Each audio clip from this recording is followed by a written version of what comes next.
Hello, fellow forest wanderer. Yes, you are the only human being on screen, silly.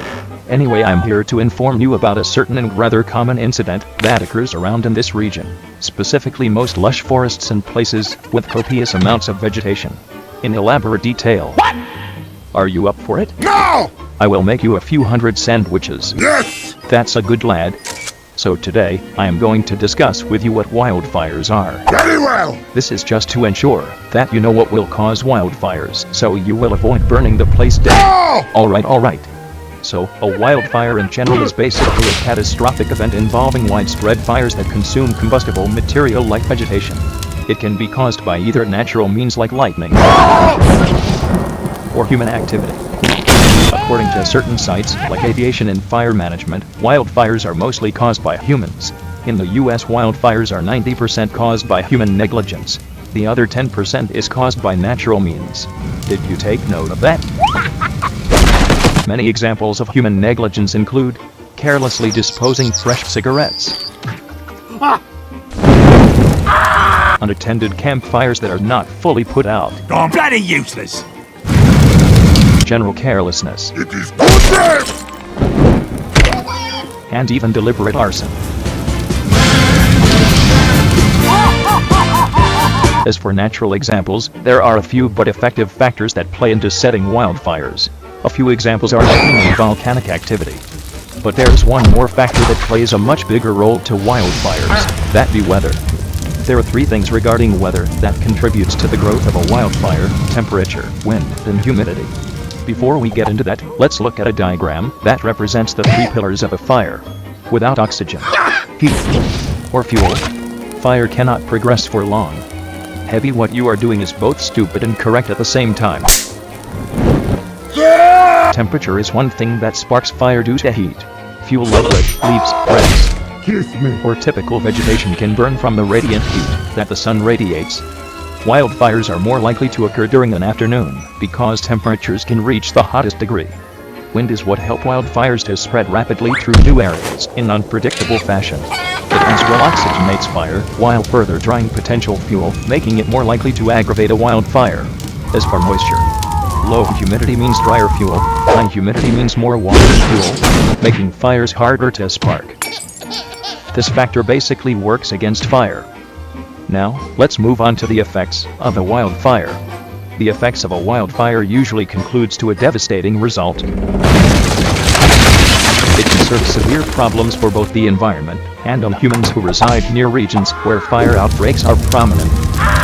Impacts on the environment can vary, from wildlife and ecosystems meeting their demise to huge acres of land basically being left barren of life. It can be very devastating to many living things. It as well emits pollutants, carbon monoxide to be specific, and it's basically contributing to global warming and the formation of ozone. Although despite the bad reputation, it can give significant benefits to nature. It can thin out dense forests so it will let plants or seeds close to the ground get its share of sunlight, letting a new generation of vegetation grow. It as well abolishes dead or decaying plants or matter that might as well act as future fuel for fires.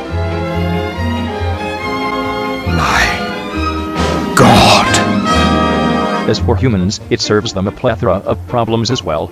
There can be potential human casualties, including people living nearby, or the people that try to fight off the fire like firefighters. Many people can be left displaced, like in the Alberta Fort McMurray fire that caused 2,400 houses to be razed, leaving 80,000 people homeless. It can be a very costly disaster as well, due to the equipment and people that are being sent to fight off fires, including the property that was destroyed by the fire, and the budget it takes to rebuild them. The fire in Alberta costed for about $4 billion. It's getting very late now and crows are starting to chase fellow forest dwellers, so I better sum up the remaining info I have to tell you. Go, go, go! Alright, so there are a few types of wildfires based on the way they are set. Ground fires are fires that takes place under the soil, usually starting under vegetation or litter. It basically ruins the fertility of the soil. Surface fires burn on the surface of the ground, basically burning any leaves, twigs, or combustible material, and making for a rapid spread. Crown fires are fires started on the crowns of trees, easily making fires spread at a faster rate through wind by firebrands being carried over, which is also called spotting. Conflagration is basically the aggravation of fire, supported by wind, and the spreading of firebrands through numerous areas. There are several solutions on how to prevent wildfires. One may include fire lines or fire breaks. It is basically a barrier that separates combustible material from the fire. In nature, there are rivers or lakes. Man-made barriers include gaps plowed by bulldozers, roads, or four-wheel drive trail. They intend to purposely make gaps to stop the fire from progressing. People also tackle it aerially by aircrafts and air tankers, dropping chemicals to put out the fire.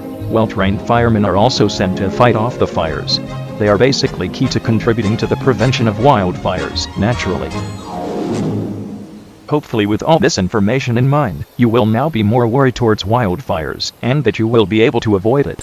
You can now freely enjoy the rest of your day, without my presence. Have fantastic fun. Do you want another 6-minute session with me?